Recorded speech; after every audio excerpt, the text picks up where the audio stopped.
Greetings, children, and welcome to my chamber. My name is Rotherick Gastblood, and I'm your host of Tales from the Dark Chamber. This week, we have a great show for you. Tales to make your skin crawl.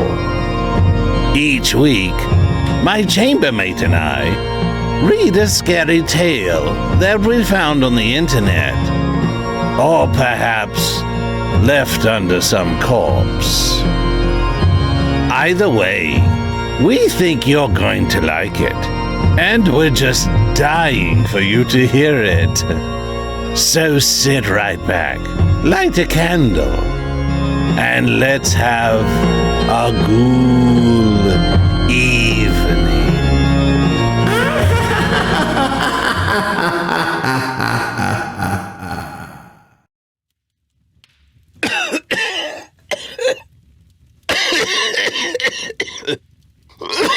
Woody, are you not feeling well? Yeah, I'll be fine. You sound terrible.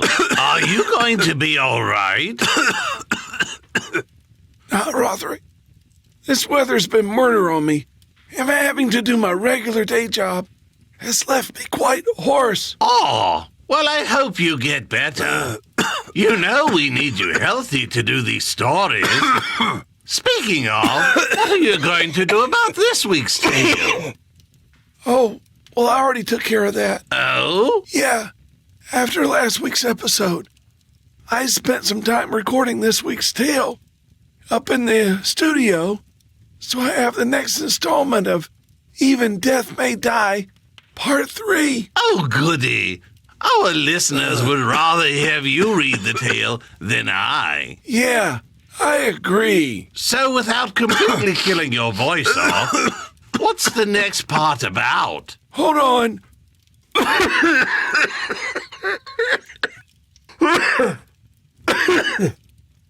Okay, so tonight, our travelers are still snowbound in the woods, and they're trying to get their bearings in Even Death May Die, Part 3. Enjoy! Even Death May Die, Part 3, by R.K. DeWitt. Part 3, Into the Woods. Jennaleigh pulled out her phone after what seemed like forever. The time read 5:23 a.m. It had been over an hour and still a blanket of darkness covered the sky above them. The past hour since the soldier headed for the road had been filled with bickering between Clara and the old man regarding their situation, who named happened to be Charles, a not-so-funny coincidence, and the hushed sound of the mother, whose name was Maria, reading to her young daughter Fiona. Jennaleigh could see the wisps of air coming from the collective mouths of all those who spoke. All the heat had escaped through the shattered windows of the bus and had been replaced by the same bone-chilling cold as could be found outside. Jennaleigh thought about what she had seen in the woods. She couldn't shake the image of that giant, unearthly silhouette moving through the trees, and no matter how much she tried to rationalize what she had seen, the feeling it had left her with wouldn't dissipate. She wondered if the soldier had seen anyone. It had been over an hour after all. Shouldn't she have been back by now?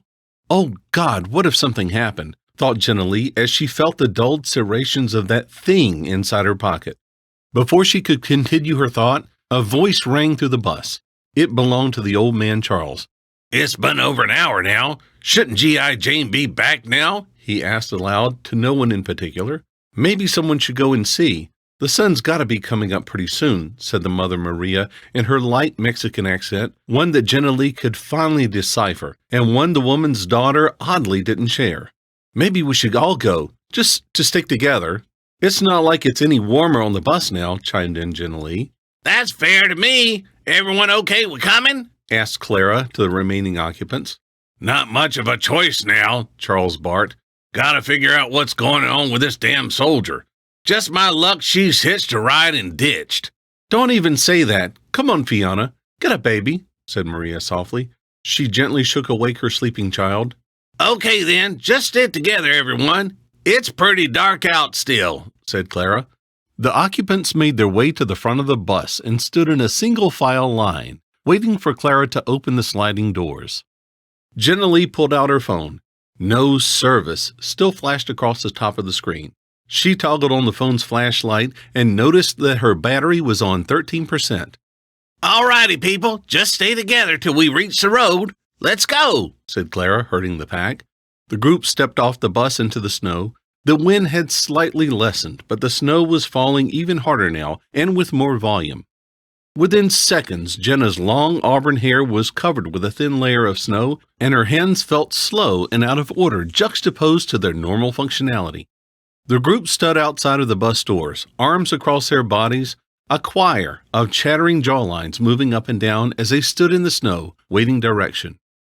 All right, everyone, to the road we go, instructed Clara Bell. The group began moving in the same direction that the soldier had. Jennaleigh walked in the back of the group, strangely where she felt most comfortable, and stared at the tree line with watchful and cautious eyes. She saw nothing out of the ordinary, but she couldn't rid herself of the feeling of the dread that was creeping up within her. She felt something dark and terrible as she peered at the woods, and a part of her knew that they were not alone, and that these circumstances were not coincidental.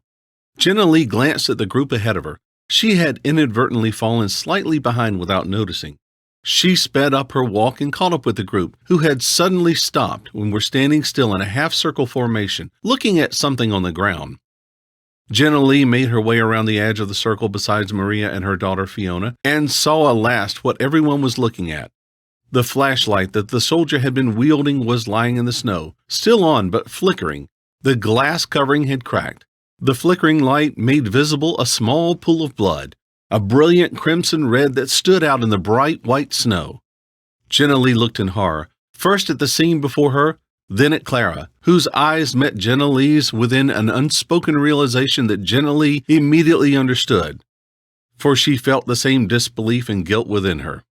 "Oh my God, is that blood?" sang out Maria, hysteria rising in her voice, pointing at the illuminated crimson puddle. "No shit, it's blood," yelled Charles. "Oh my God! Oh my God!" Maria's labor-like breathing was starting back up.